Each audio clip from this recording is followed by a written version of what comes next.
Hello and welcome to FutureFi, where we talk about anything and everything on the blockchain. Today we have Nils on the show, the CEO and founder of Auki Labs.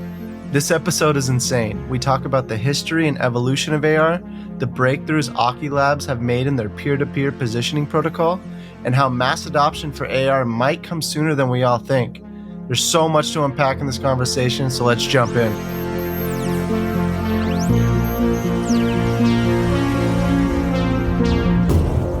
Hey Keith, stoked to be back on another episode with you this week. How you doing?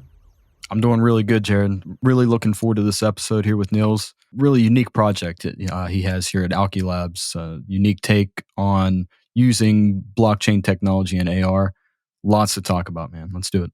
How you doing, Nils? I'm doing great, thank you. Greetings from snowy Sweden. Beautiful, beautiful. Well, yeah, today I just kind of want to jump in and have our listeners learn a little bit about yourself. So if you can explain, your upbringing, you, and what you're working on briefly, that would be greatly appreciated. Sure, absolutely. So I live in Hong Kong today, but I was born in Sweden to parents who were software entrepreneurs. So I had a computer in my room very early. Many of my first friends were online. In fact, I kind of grew up online. By the time I was 14, I thought in English rather than Swedish because I spent most of my time online talking to virtual friends and even virtual girlfriends. So, the concept of the metaverse has been with me for a long time. I value digital identity quite a bit. And through a long series of adventures, I ended up in Beijing, where I lived for a very long time, doing a startup, focusing on one of my very big passions, behavior and its intersection with technology. So I had a startup doing real-time behavioral analysis using big data. And we had the great fortune and misfortune of almost selling that company. We had a failed exit where we kind of blew it at the finish line on our end. But a bit later, I ended up at the would-be buyer anyhow in Hong Kong. I moved to Hong Kong and I took a job with KaiOS, which at the time, and I believe still is the third largest mobile operating system. After iOS and Android, then there's KaiOS, and they had 100 million or so devices when I joined, and I became their director of data.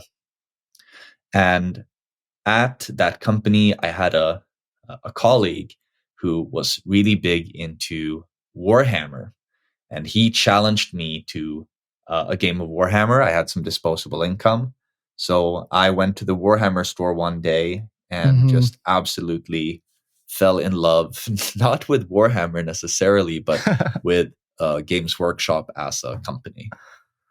And I realized that I want to go work at Games Workshop, but I don't want to apply for a job.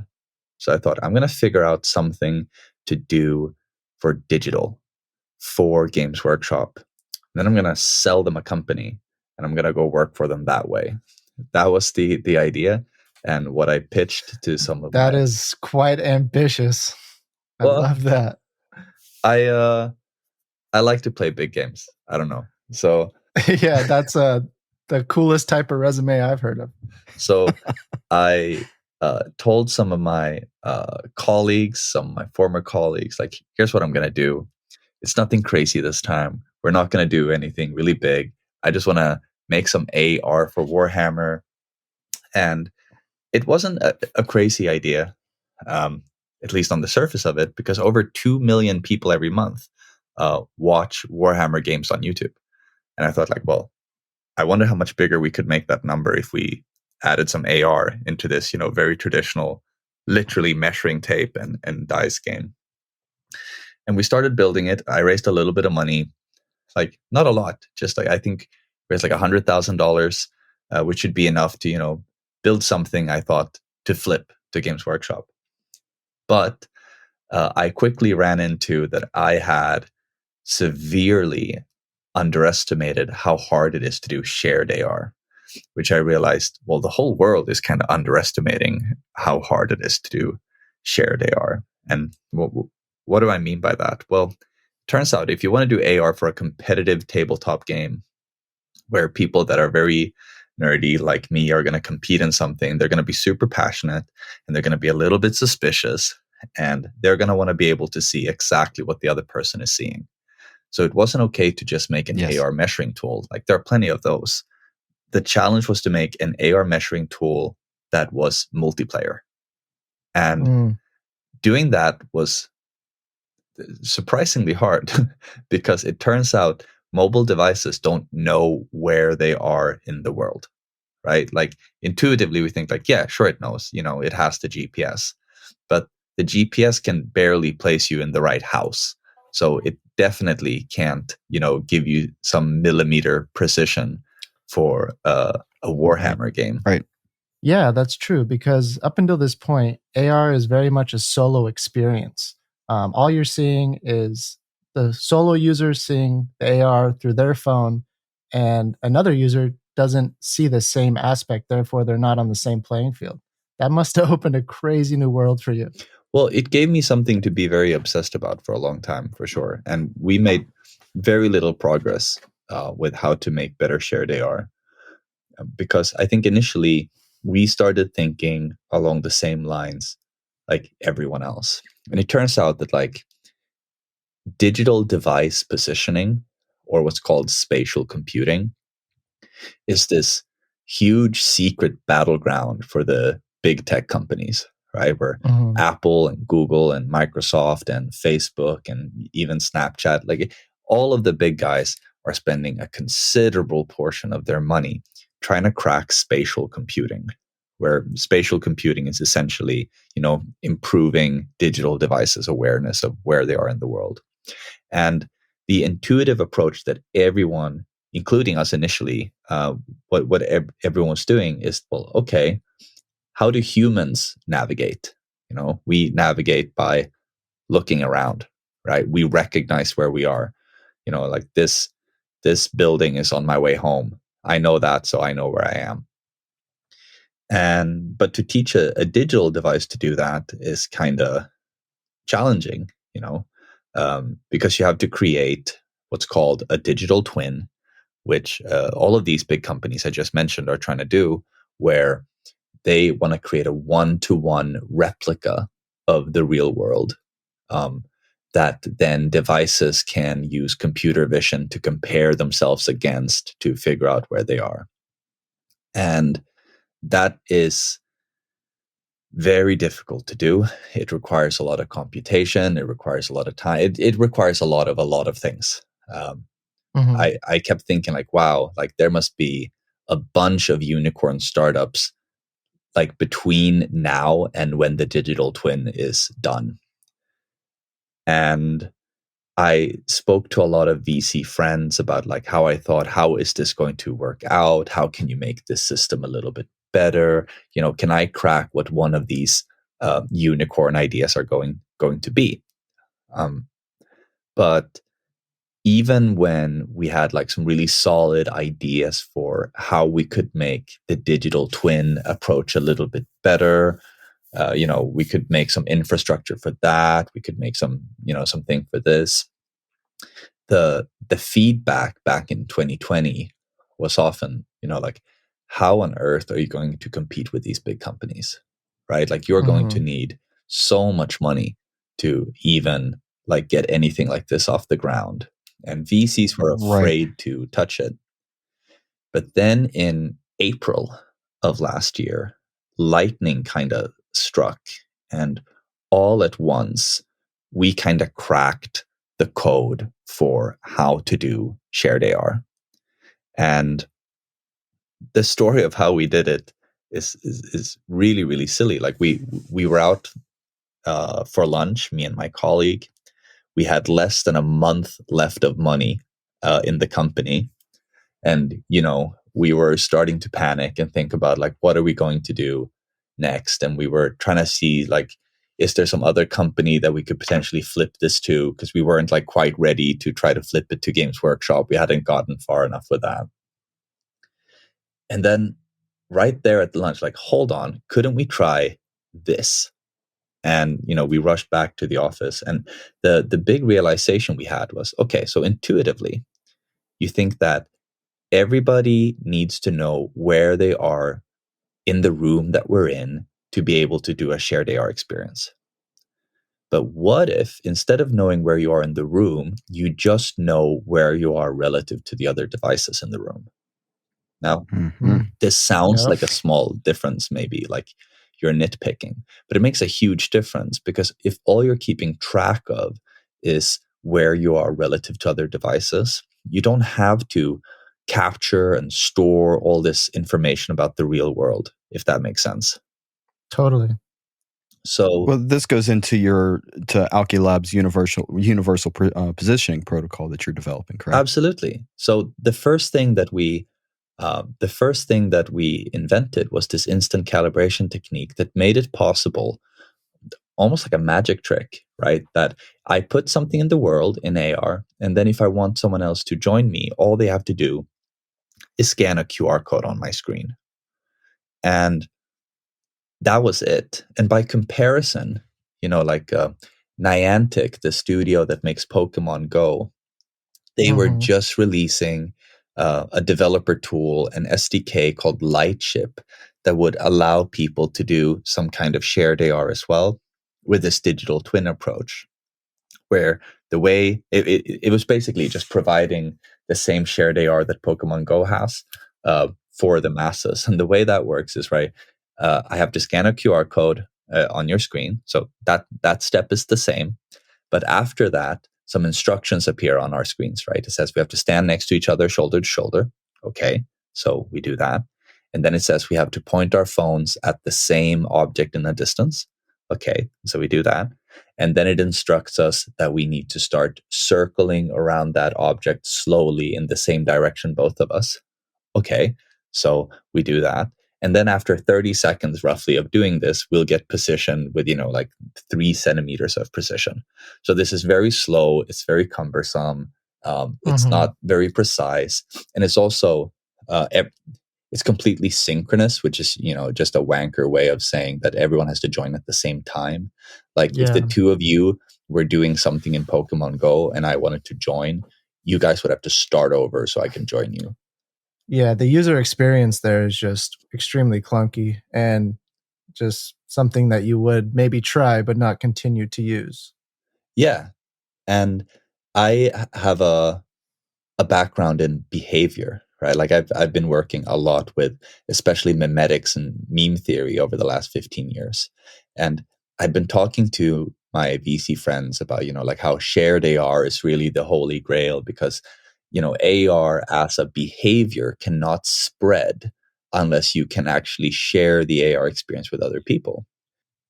Absolutely. This is something I actually just read in one of your articles. You had talked about that primary reason. That's a primary reason for the failure of AR up to this point. So it's a difficult hurdle to overcome that. So that because that's the aspect of reality that we have these shared experiences with each other, right?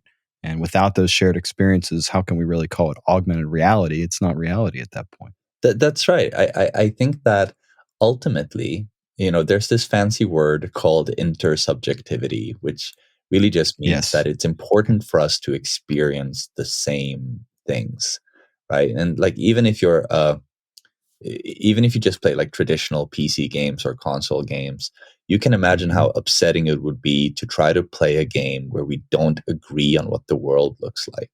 Like imagine playing a shooter where for every different person, the trees spawn in different places. So you think you're hiding behind a tree, but someone else doesn't agree. You're just standing out in the open, right?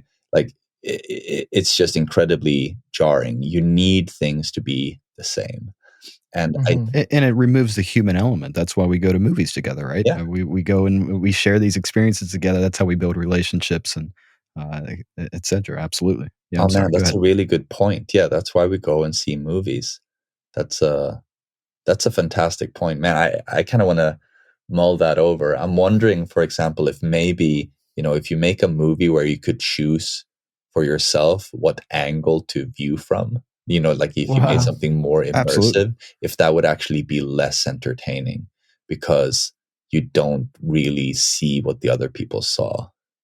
I'll have to mull that over. But essentially, my point about AR was, unless you can make it effortlessly shareable, it's just not going to take off. And I remember having like a discussion over drinks with a VC about this, where he said, no, the reason why AR hasn't taken off is because like AR glasses are too expensive. And I was like, yeah, I don't know if that's the point. I don't think that the thing that made gaming take off was that computers got cheaper. I think what made gaming take off was multiplayer gaming.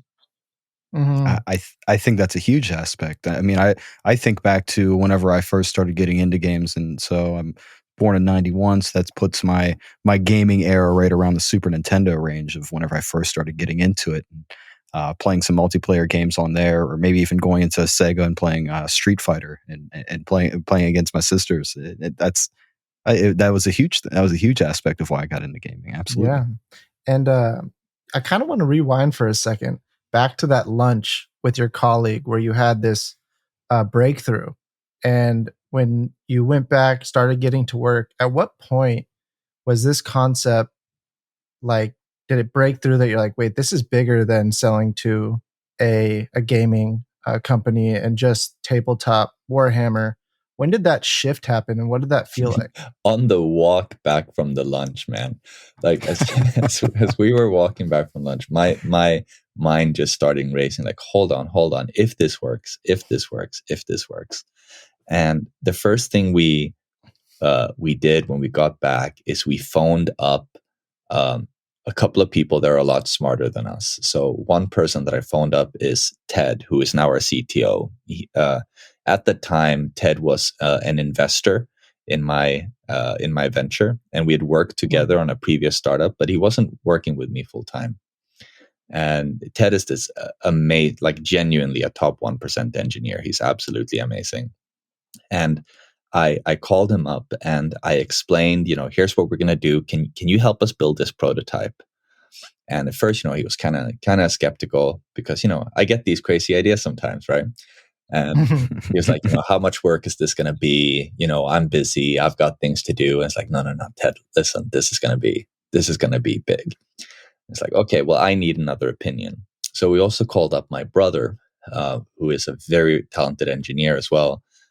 He's a 3D engine engineer, and he's the kind of guy that could help us with the really tricky math for what we wanted to do. And we got on a call, the three of us, just to kind of discuss, can this be done? And when my brother had validated the idea, like, yeah, no, this checks out. You could do this. Yeah, you could do this. I'll help you build a prototype. Then I called one more person. I called one of my investors that had invested in the project. A guy actually who's also working for the project now, but at the time was just an investor. And he's a math professor. I called him up.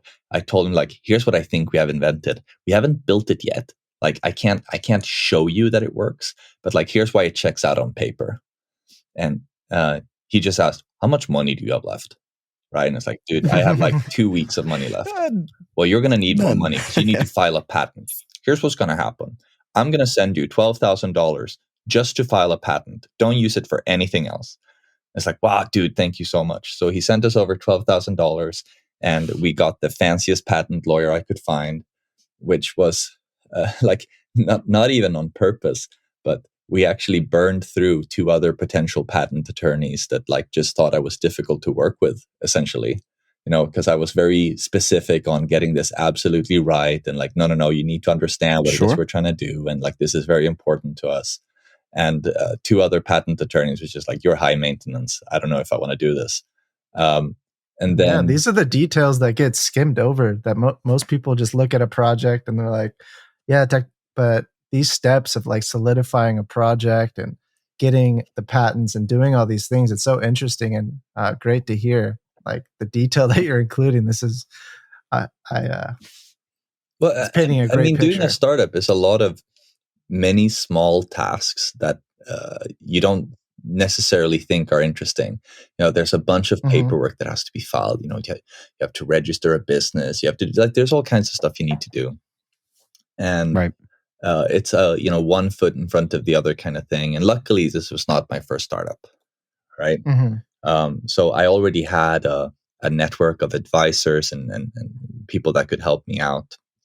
So we got this up in record time, and we decided not to create a new company, but rather to pivot the old company, because I felt, from an ethical point of view, this invention, no matter how big it is, came out of the $100,000 that those other guys had invested 18 months ago to make some Warhammer AR. It's just like, guys, we are changing course. Here's what we've invented. I hope you guys are along for the ride. And, some of the investors were a little skeptical at first because they were very passionate about the Warhammer thing. This is, yes, they had invested it, not even, I think, to get their money back, but just because they really wanted to see the software get made, because people love Warhammer. Right. And then we started looking around for what kind of investor will be interested in this kind of technology. Because I had learned from experience that, it helps to do some pre-filtering. Don't just send out an email to every VC out there. Try to find specifically the kind of VCs that might be interested in this. So I came across Outlier Ventures in London. And Outlier Ventures was, to me, an entirely new kind of VC, right? So what a VC does typically, for those that don't know, is that they invest in startups that's a very high likelihood that they fail. They expect 9 out of 10 of the startups are going to fail, but they're supposed to pick the kind of ideas that if they succeed, they could give an outsized return, right? So when you go to a VC, it's because you've got a crazy idea, but it just might work. If you're trying to open a restaurant or something like this, you go to the bank, you don't go to a VC. So VCs are used to taking big risks, but they also need to see that you're building something that they call venture scale, meaning they need to be able to see how from where you are now to how you'll be able to get to something that could be worth billions of dollars, right? Like they don't even want to invest in a company that'll be worth $50 million. That's, that's not worth their time. If they can't see how you'll become at least $1 billion, they're not even going to take a meeting with you, right? Interesting. And this goes into what's one of the things that you talked about earlier as well. This is the secret battleground of those major of the Silicon Valley major tech guys right now that you discussed, right? That they're looking at how do we break into this AR, that tap into this AR goldmine, and here you are saying, I'm going to patent a way to do it. Yeah, pretty much. And we found Outlier Ventures, right? And they were very interesting in that they had a very specific thesis. They only invest in what they think is going to be the future open metaverse. So typically, like VCs will have a pretty wide thing, like, oh, we invest in consumer applications. Like that's a very wide thing. Or like, we invest in enterprise applications. But Outlier caught my attention because, like, no, we invest in things that we think will be a part of the future open metaverse stack. So they were, in a way, a product company themselves. Like we have a bunch of money. We're going to invest it in what we think are the building blocks of this stack that will make the open metaverse. And I thought, wow, that's super cool. Like, amazing. Yeah, that's a very cool way to run a business, right? So I started reading all of their blogs, right? I just read all of their stuff, kind of obsessed about them for a little bit. And then I realized after I had read all of their stuff, hold on, there is nothing in this about positioning, right? So they talked a lot about the future of Web3, the metaverse, crypto. They'd gone over everything in such fine detail, but they had made the same mistake that I made in 2019 and just not realized that GPS is not going to cut it. So I sent Outlier Ventures a very cocky one-liner email, basically saying, hey, you guys, you forgot about positioning. And then I sent them a link to what we were doing. And they got back to us straight away. Just straight and was this Amazing. the first point of contact? Yes. Wow. See, yeah, so I'm sure a lot of people listening, in this space have, started or work for startup culture and always look for that way of getting in and meeting those right people. And I just find that insanely amazing that this is what kind of tipped the domino with the right people. And you doing your research just completely speaks to, you know, don't just like shoot out a bunch of numbers and just spray and pray. Like really focus on a team you want to work with and approach it creatively. Well, it might sound weird, but the first $100,000 is a lot harder to raise than the subsequent 1 million. For raising your first $100,000, like to get the ball rolling, you need to really find the right people and find a narrative that will appeal to them. So, of course, for Outlier Ventures to have this hyper specific thesis, like we're building the open metaverse, to get contacts saying like, here's something that's missing from your stack. That's exactly what they're looking for. Right. Right. Exactly. Absolutely. So we hopped on a call. Yeah, and oh no, sorry, please. Go ahead. I'm sorry. No, go ahead and continue. I'm sorry.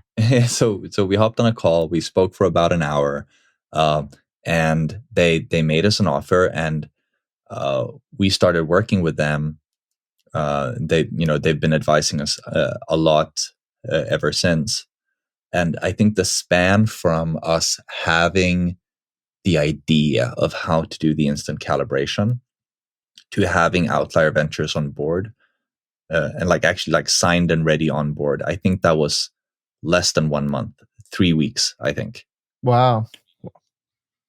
Exactly. That was one of the things I was going to ask. What was this timeline that you were looking at for all of this? So just about a month from that one-liner to let's rock and roll. Well, let's rewind to the day that you sat down and you had this breakthrough to now. What time frame are we looking at from when you and your colleague were just made that breakthrough? That was end of April. Okay. And now if we fast forward to end of January, we are just wrapping up our seed financing. And I believe we are now the most well-funded seed stage AR company of all time. Yeah. If that doesn't inspire listeners to really jump into their project and yeah, that alone, that's extremely inspiring. Absolutely. And you like you said, it's not like this is a first shot attempt, right? You've had some of their startups before. Absolutely, this came from an idea with Warhammer, right? This wasn't even just some. Well, no, this is the thing that's going to break AR into mass adoption. It started from just with a game, right? There's a certain kind of investor that has as a thesis. Another thesis that some investors have is like you should not invest in particular sectors. Like it helps to understand a sector, but you should only invest in founders. Like this is a pretty common idea in Silicon Valley, especially with the VCs over there, that all you look for is the right kind of obsessive person. Because if you give them time and money, they'll figure something out, right? So you're really just looking for the right kind of person. Exactly. I've heard that as well. Just investing in the correct person can really pay off in the long run because startups pivot constantly as technologies emerge and, they have to compete, or like you had a breakthrough and essentially pivoted the whole concept. But, as you got this funding, most people think, okay, funding, everything's great, company made it. In the reality, there's still a lot of challenges and you're still executing.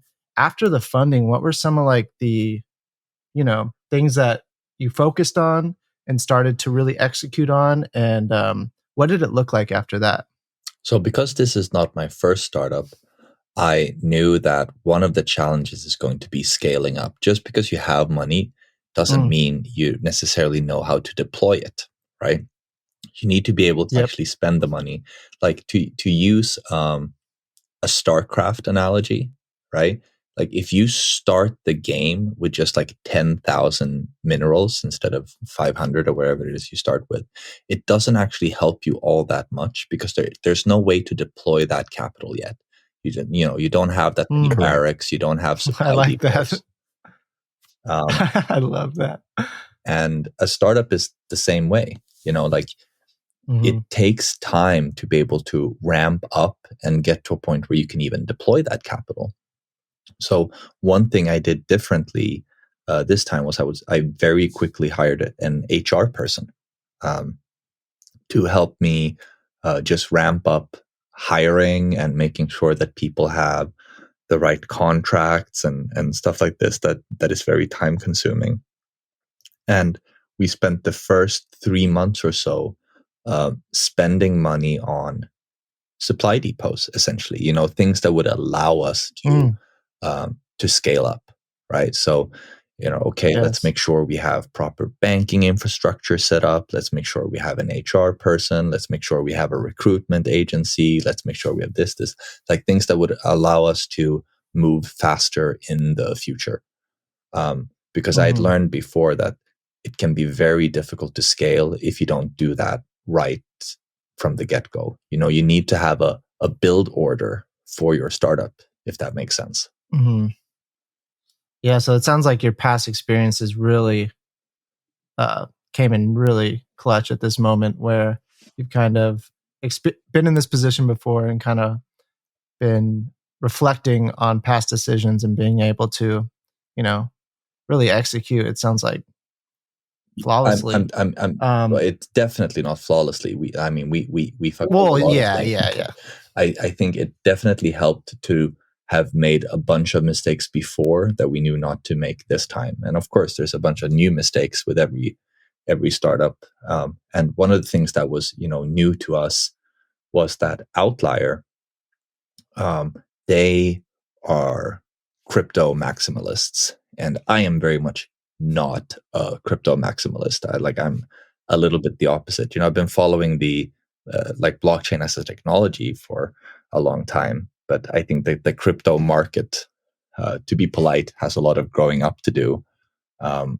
And Outlier told me very early, there's going to be blockchain in your project. And I was like, no, there's not going to be blockchain. You can't just squeeze blockchain into everything.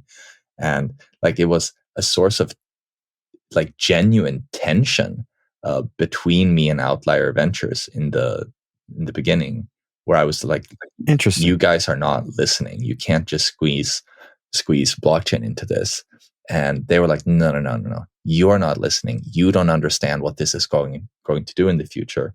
And the reality was that we were both wrong.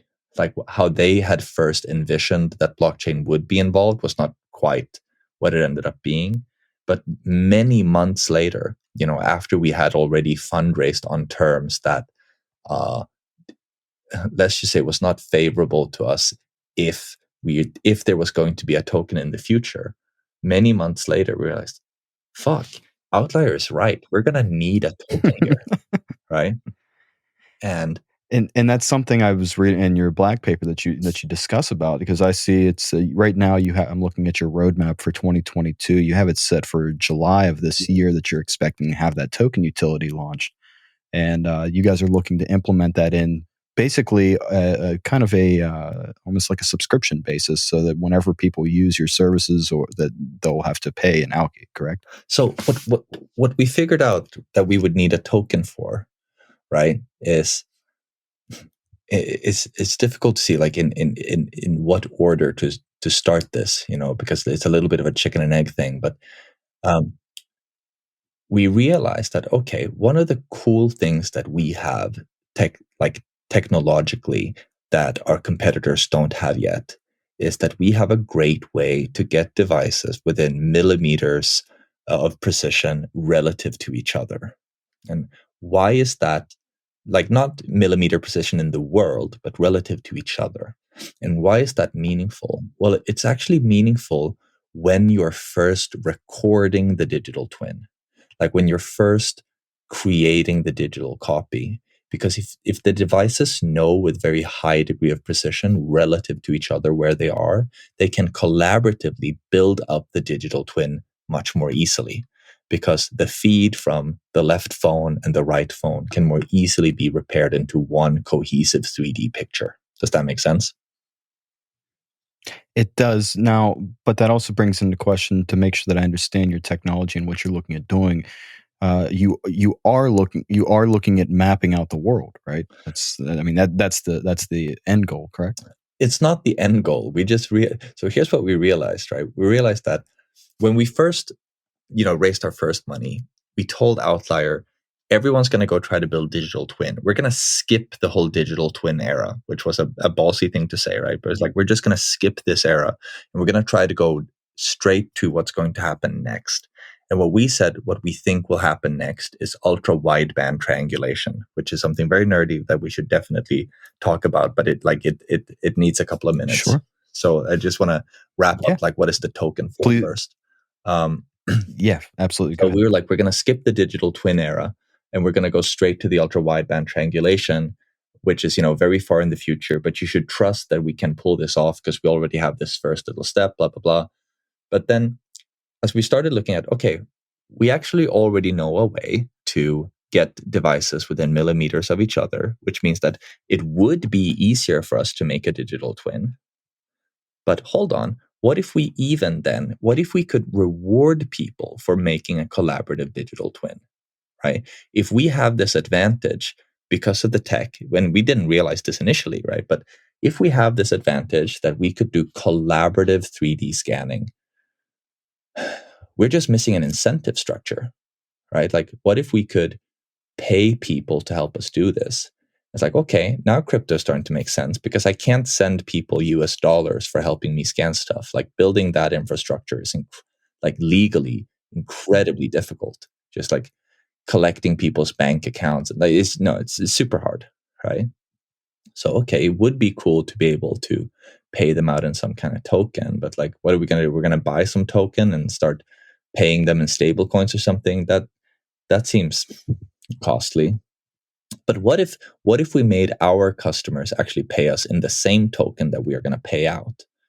Okay, now we're on to something. What could we do with that? Well, okay, we could actually make our plan was to have the Aukiverse, as we call it, be software as a service, which is just a fancy way of saying, traditionally you pay for access every month. That's how software as a service has always been working. It's like, but okay, if we can reduce the cost of transactions in general and of processing payments and all of this, we could do a very, very fine-grained software as a service where our customers that connect to the Aukiverse don't pay us monthly. They could pay us per interaction, right? We could have a much, much lower granularity for what they pay for. And that would create a value for our customer because they get like incredible transparency in how they're spending their money, and they get an easy time controlling what they want to pay for, what they don't want to pay for. But also we get this token that we could start paying out to people that are helping us do collaborative 3D scanning. And when we realized that, it's like, okay, now a token is starting to look very interesting. Yes. Because now blockchain technology is starting to click. Yes, now blockchain technology use is starting to case. click. So it's not that the protocol itself is built on blockchain, because I still maintain like that couldn't be done. There's no blockchain built today that you could build the Aukiverse on, but you could build a settlement layer on top of the Aukiverse to handle disbursements to people that are helping with 3D scanning, to people that are helping host the infrastructure. And when we realized that late October, I think. So we had been working for many months and resisting blockchain like very hard. We had a daughter company called Matterless, or we have a daughter company called Matterless that was building the world's first product on the Aukiverse. And they were, with that project, I was embracing blockchain a lot more. We're using NFTs, we're going to do tokens. And I was treating that kind of as a compromise with Outlier. It was like, okay, with Matterless, we're going to do all these blockchain things that you believe in. I'm going to learn from that experience, but you're not touching Auki with blockchain. Like, that was my literal message. You're not touching Auki with blockchain. But then end of October, hey, Nils, I don't mean to interrupt. But can we back up to whenever you introduced Matterless, because you started breaking up a little bit? Oh, And yeah. I want to be able to capture this. Yeah. Absolutely. So I was saying we have a daughter company, so a completely separate engineering team, separate product team, but I'm the CEO of that company as well, and it's called Matterless, which is building the world's first product. Or they were the first team. Now there are more people building, but they were the first team building something on the Alkiverse protocol. And what they're making is augmented reality pets, because we figured one of the coolest things you can do with shared AR, is show things off to other people. And one of the coolest things you can show off to other people, we figure, is a companion, an animal. So my pet dragon that I can bring over to my friend's house. Exactly. And we were lucky enough to manage to get that funded as well. So if I can just brag a little bit, the summer of 2021 was an amazing summer because we managed to actually create two companies that both raised money at over a $10 million valuation. Incredible. That was a lot of fun. And the night and day difference from being 2 weeks away from bankruptcy to all of a sudden having two successful startups that had both fundraised, that was wild. And oh man, I bet. Yeah. So I do want to back up into your tech, because one of the things that you describe and you said definitely deserves an explanation is ultra wideband triangulation. Could you share a little bit more of what that is? So ultra wideband is actually, before we start talking about ultra wideband, let's talk about what triangulation is, right? So sure. If you've ever used Google Maps or Apple Maps, you may have noticed that it will tell you to turn on your Wi-Fi to get better result. Now, why is that? It's not that you're connecting with Wi-Fi to the GPS satellite. That's not what's happening. What's happening is that every iPhone, every Android is constantly listening to what Wi-Fi routers you are in range of. And that data is actually being shared with both Google and Apple, right?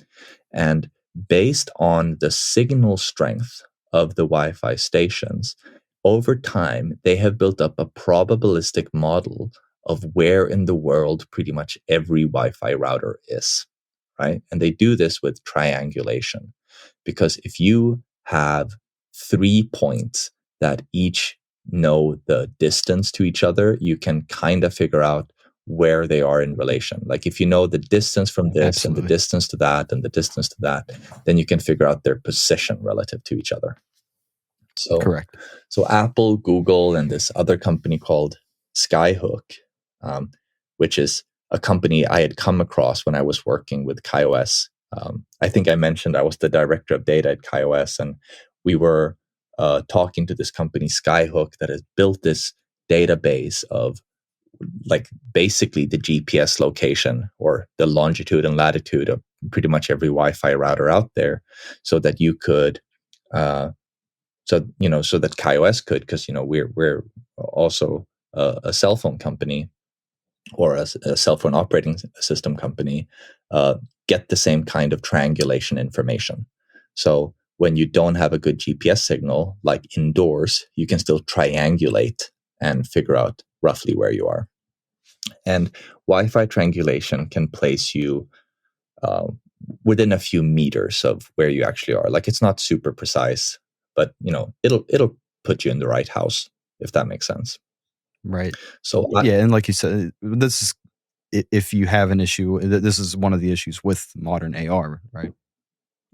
Yeah. So Wi-Fi triangulation is not accurate enough to do shared AR.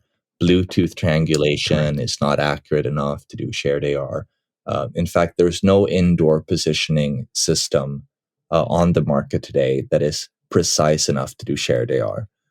Most things can like if you have a really good system, it can place you in the right square meter or right cubic meter, which is fantastic for most use cases. But for shared AR, you want to be in the right cubic centimeter, right? So you need 2 orders of magnitude better than what you'll get, or 3 orders of magnitude what you'll get from some of these triangulation methods.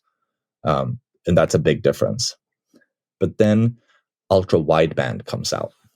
right? And ultra wideband is this new little chip that's in your iPhone and in some Androids. It's in your Apple Watch.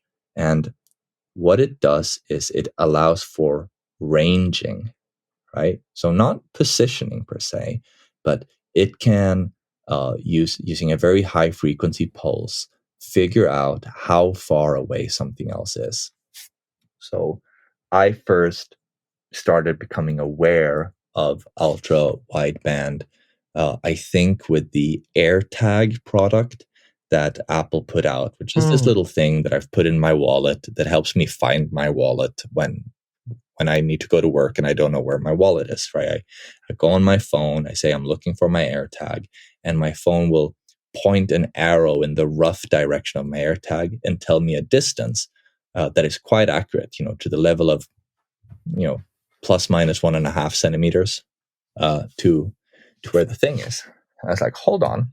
That sounds like something, I didn't know that product existed, but it sounds like something I could use as well. My wife would attest to that I lose my keys in my wallet all the time. I can't recommend it.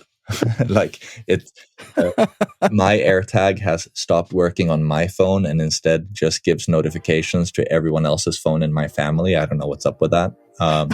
But as a general Nils' wallet's over here. Come get it, guys. Yeah, no, pretty much.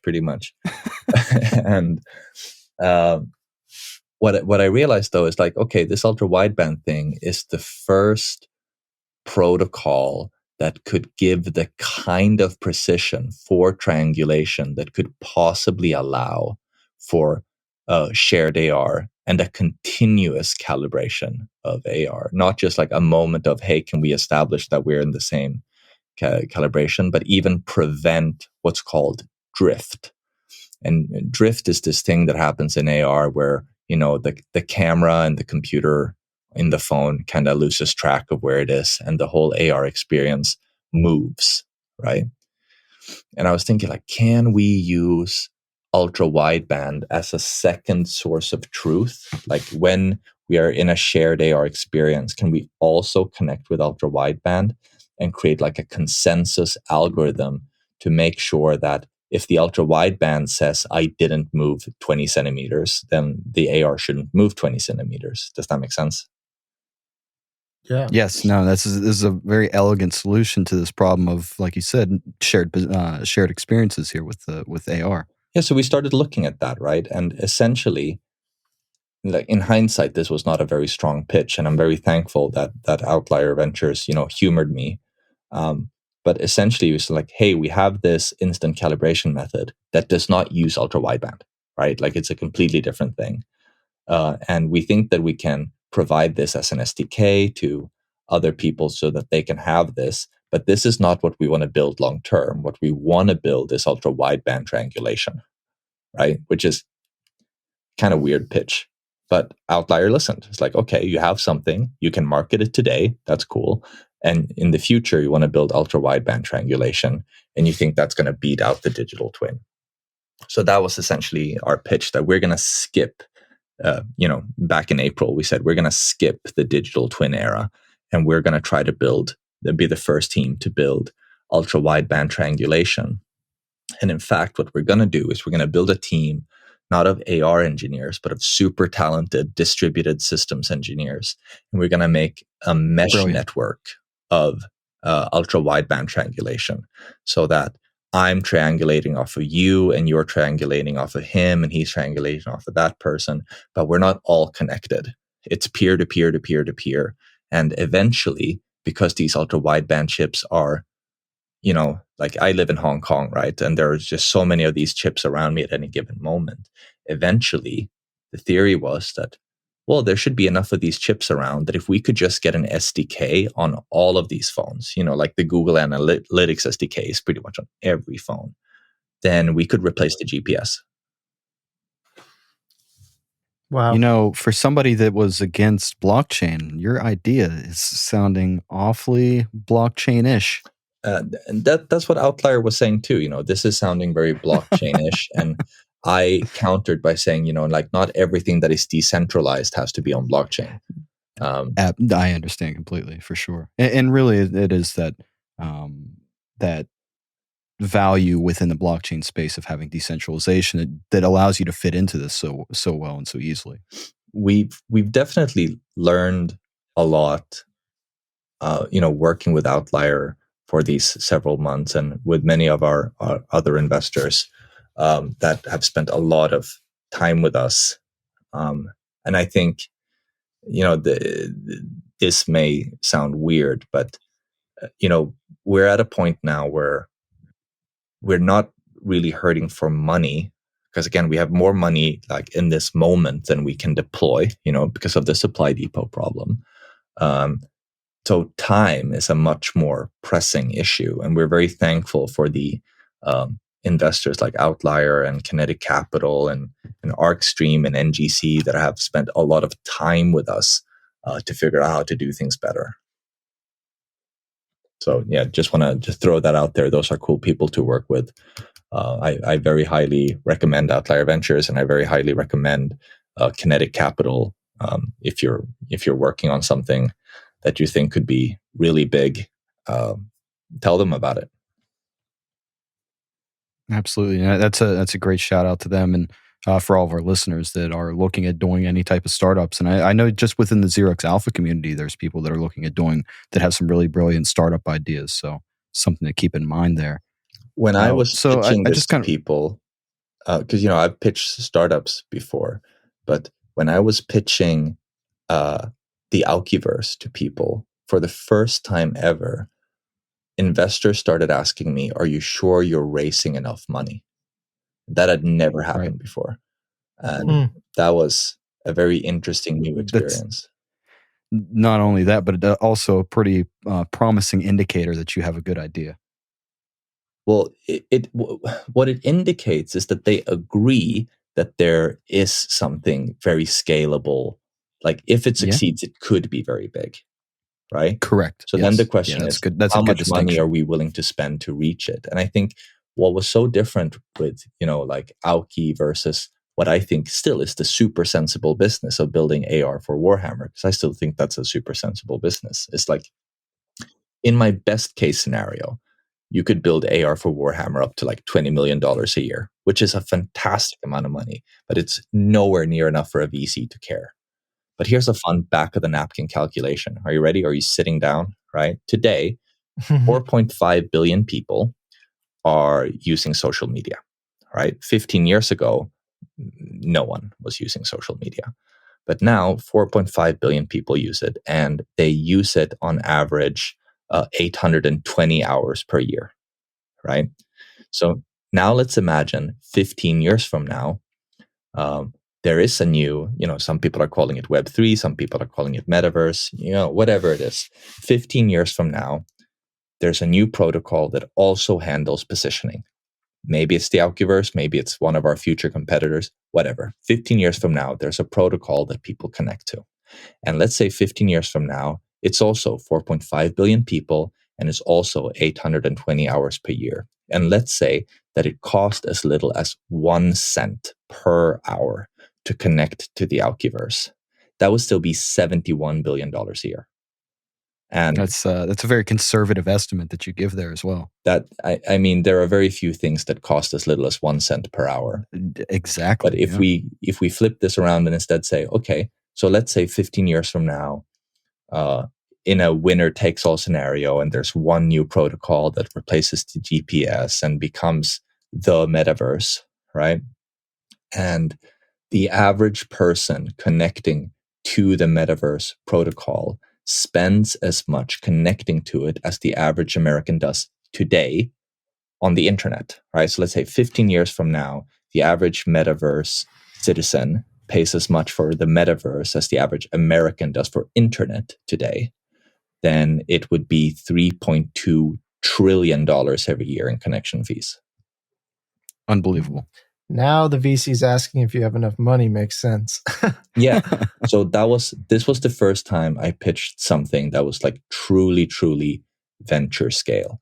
And then VC started asking very different questions. Before, I was like, hey, can I have $250,000 to build this next prototype? And now there was like, you're asking for $3 million. That's not going to be enough. Unbelievable. So Yeah. now we are almost done raising $22 million. We're just collecting the last few allocations there. And by comparison, Magic Leap, who we think was the most well-funded AR startup of all time before that at seed stage, they raised 14.5. And so I just want to go ahead and say congratulations, because that's an incredible achievement. Thank you really very is. much. But yeah, but it begs the question in my mind also, not really shifting directions, but again, looking at one of your articles, you talk about for augmented reality to really break. For augmented reality, you break it into 3 distinct eras that you call it. Right now, we're living in what you just describe as the handheld era. And then you said, well, the next natural progression that you see is going to be the wearable era, and then eventually the integrated era. So could you give a quick definition of what you mean, what each of those eras are, and how you see those playing out? Sure. So the handheld era is very easy to understand because that's where we are now. And the idea of the handheld era is to access the AR world. You do that through a device you hold in your hand, almost like it's a magical looking glass. In fact, we call the AR stack for Matterless the looking glass protocol, where I like essentially you're holding up your phone, you're seeing the world through the camera of the phone, and that's your little porthole. So you just have this small little window that you look at the bigger digital world through. And we will be in that era until we have a new form factor like AR glasses that are worn, on our face and allows us to interact with both of our hands and, be able to access bigger interfaces. And the wearable era, I think, is going to change how we interact with computers more than people, I think, expect. And I think that's why Apple and Microsoft and Google are spending so much money trying to become the winners in spatial computing, but also the winners of wearable AR devices. Because today, in the handheld era, another limitation is that the interfaces that we use are limited to the screen size, right? So like all of the buttons, all of the information, all of that is on your tiny little screen.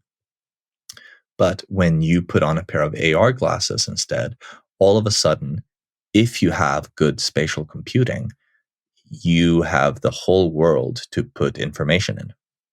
And that extra workspace for an enterprise application or whatever, that changes a lot of how you can interact with software and with devices.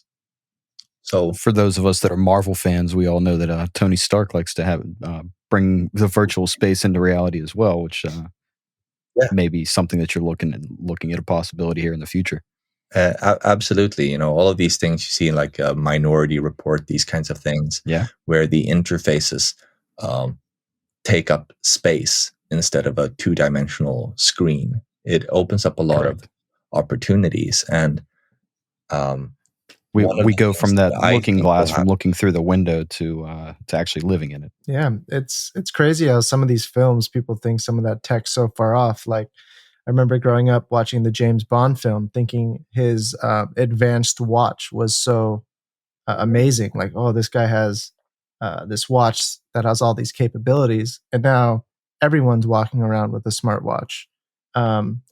So at the level that this technology is, growing at, that's just the next natural step. And how much holding a device in your hand shook the landscape of technology, this is going to be the next catalyst that's really going to essentially change the way we interact with the world and technology.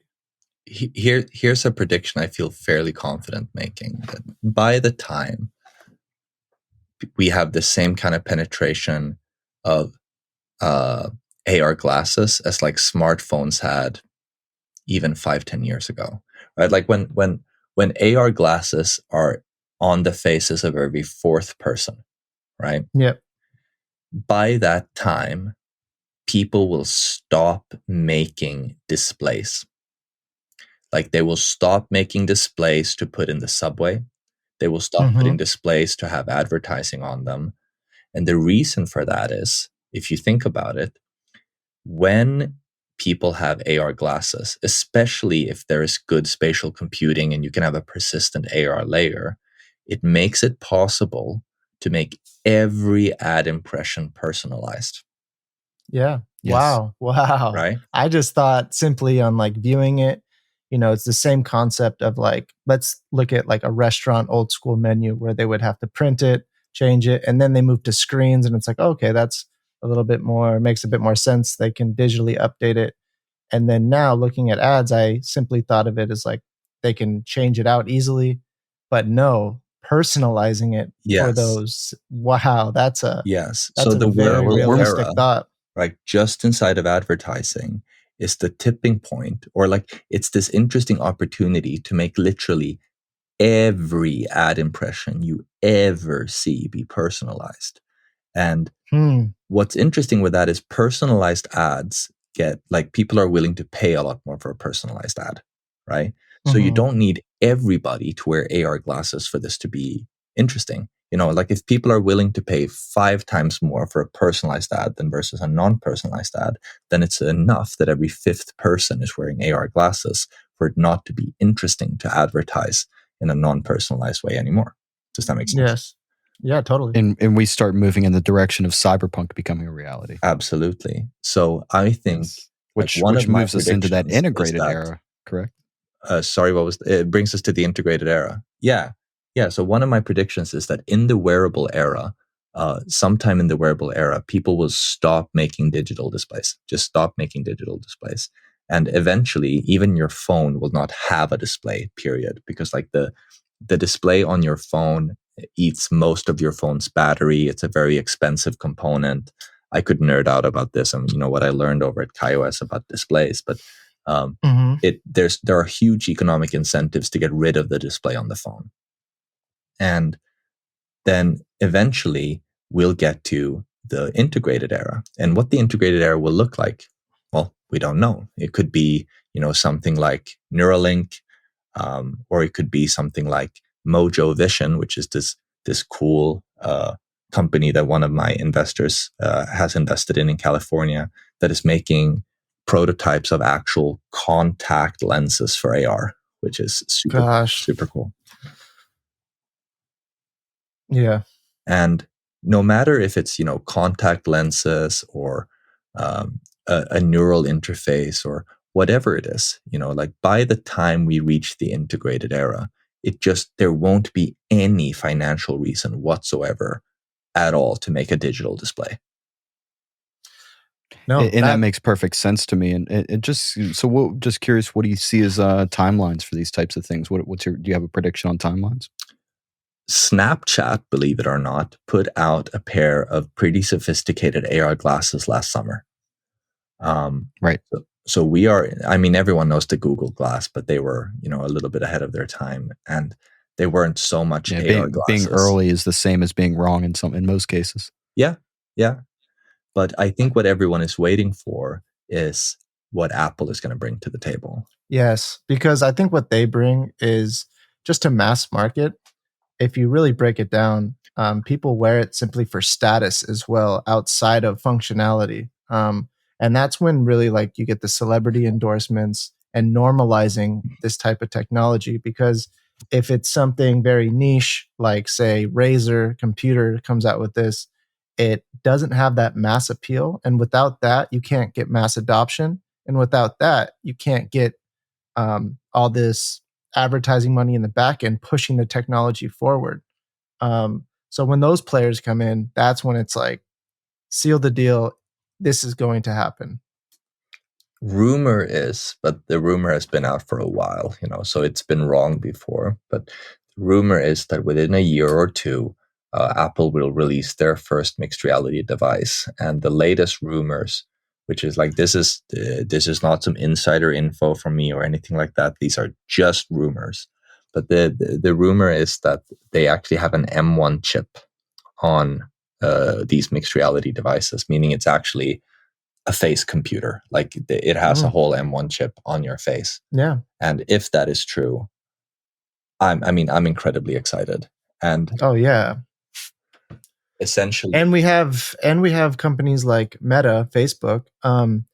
Like I've seen interviews with Mark Zuckerberg speaking on these are the problems that they're solving, and with companies like that backing this, research and funding this research, it's just a matter of time when they figure out these sensitive mechanics of, like, having these glasses operate as we all envision, and working out all those kinks. It's those types of companies behind this, like, just prove it's just a matter of time. It's not if, it's just when. I think what these big companies have figured out is, like, if we look at a low resolution history of computers, the first big commercial wave was the internet, right? Like that's the dot-com bubble. And the second wave was the joint banger of mobile devices and social media. That was the second wave. And the third wave is going to be AR. Yeah, like 100%. VR is just a stop along the way while people are, fixing the kinks of spatial computing. But the next big thing is AR, which is why spatial computing is something that these companies are spending just these incredible amounts of money on. Yeah. Because yeah, back to your point of, like, why VCs put money where they do is, like, this has insane upside scalability of, we're not talking millions, billions, we're talking trillions, because what this does, it literally rattles, like, technology to the core of where it's at right now. It becomes an entirely new market, I think. Once the persistent AR metaverse has been built, it reshapes so many industries. Like, I said in the black paper that, like, at the integrated era, it no longer makes sense to talk about a market size because it is the economy now. And there are very serious analysts out there that are predicting that, like, the AR industry will grow 40% year on year for the next 10 years. And before you say that sounds crazy, I want to remind you guys that the AR industry doubled in size last year with a single deal alone. I don't know if you know this. That was right. Yeah, $22 billion, right? Yeah, that's right. $20 billion deal, single deal, $20 billion with the U.S. government. Unbelievable. Wow. Yeah, I just read that as well. And one of the other things that you point out in your black paper, kind of bring this into AR as well, is one of the things you talk about is virtual identities. And it's something that I feel strongly about. It's an obvious, to me, an obvious inevitability that we're going to see in the space as we start getting more into the metaverse, and, like you said, bringing augmented reality to, again, it being the economy. So could you talk a little bit more about how you see maybe virtual identities playing out and taking place, and how that's going to manifest? I think that, so I grew up online, so I definitely value my virtual identity. By the time I was 14, I had reprogrammed myself to the point where I was thinking in English instead of my native Swedish, because, like, I grew up online. All of my friends were online. My first few girlfriends were online, and I see how meaningful and transhumanist it is to be able to craft an identity for yourself that is not necessarily bound up with how people perceive you physically. But I also think that a lot of people miss the physicality and want to have a hybrid between what they can be online and what they can be in the real world. And I think we see this with, the most powerful AR technology today is face filters. Not being funny, but if you think about it, that's some of the greatest AR there is all of these face filters.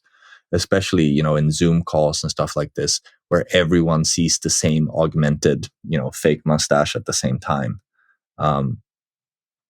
And I think the reason we develop these kinds of things first is because we want to self-decorate. We want to be able to augment ourselves. And what I think is more powerful about AR compared to VR is that we still get to be embodied. We still get to be physically present. We can still move. We can still touch and be touched in AR. So I imagine, if I can, just predict some sci-fi futures, that in the future we will, when we are in the wearable era, the face filters will be on all the time, and we'll be wearing AR fashion. We'll be wearing digital clothes. We'll be wearing, digital outfits. We'll be out walking our digital pets, which is obviously something I have a keen interest in as the CEO of Matterless. And I think a lot of the canvas for expression just gets so much bigger in augmented reality.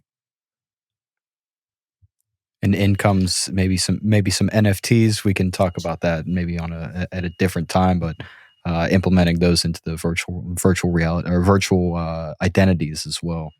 Yeah. But no, I think that's fascinating, and I love the sociological aspect that you've interwoven into your business idea with augmented reality, and how it's really impacting the direction that you plan on taking your company. I think it's brilliant. If I could kind of wrap up what I've been talking about the future of AR in a way, if you're not a techie person and you want to wrap your head around why AR is the future, I want you to imagine that we are walking through a field together. And as we're walking through this field, we come across a fallen log. And I say, hey, let's go sit on that couch. Now, as soon as I've said that, you see this fallen log differently. You see the seatedness of the fallen log. And what has happened there is that my language has literally changed your perception of an object. And I would argue that language is the oldest augmented reality technology there is. And that might sound a little bit glib, but if you really think about it, what language does for us is it allows us to imbue our perception with additional transferable meaning from person to person. Language allows us to augment each other's reality. And I think this is one of the deepest human impulses there is. And I think human civilization will not stop developing AR until we have everything that we imagine AR could be, because it's just a deep-rooted human desire to be able to annotate the reality we live in a transferable way, and to do this in a shared way so that we can perceive intersubjectivity together in a shared reality. Wow. That literally spoke to me. So that's an insane perspective and made a lot of sense to me. And it's been such a pleasure talking to you, man. And I just want to dive into NFT stuff so badly, but maybe we can save that for another time, because what that does with this AR is allows all this collectability to be displayed. And what gives things value in this current tangible time is you're able to buy fine art, put it up on your walls. But we can slowly move into buying fine art NFTs and displaying them, and displaying art in all these cool new ways. And even having those being, again, with augmented reality displayed in your house as well, for somebody to walk in with their wearable or integrated piece and be able to see it in your house, right? Absolutely. Imagine going to a party where you can see everyone's name above them and they've got their best digital outfit, and right. The future is bright, you guys. There's a lot. It is. And yeah, I mean, I'd certainly appreciate an opportunity to talk nerdy with you guys again. This has been great. Yeah, this has been simply amazing. Every time we've chatted, I've walked away extremely inspired. This time, that last closing bit really, I'm really going to sit with that for a bit, because I've never looked at language like that, and it makes so much sense that is like a fundamental use of language. Yeah, it absolutely, and I love the way you put it, Nils. It is truly human and right. I mean, this is how we've inspired people throughout history, is using our words and using stories. I mean, the most powerful leaders were powerful not because of how big and strong they were, but how well they could use the language at their and inspire others, right? Whether that be for goodness or greatness. I'm sorry, good things or terrible things, right? If I can quote the great Terence McKenna back in 1991, Terence McKenna said, speaking of what you said about, great kings and leaders, he said, in the cyberdelic future, artists will rule because the world will be made of art. Beautiful. Absolutely. Absolutely wonderful. On that, let's wrap it up, man. That was a mic drop quote right there.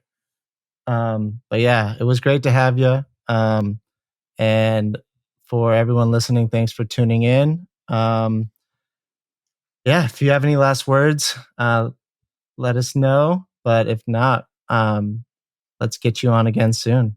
I'd be happy to be back. Thank you guys so much for your time. Yeah, thanks, Nils. This was fantastic.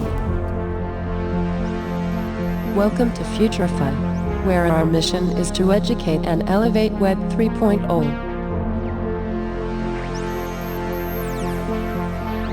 Prepare for exploration in 3, 2, 1.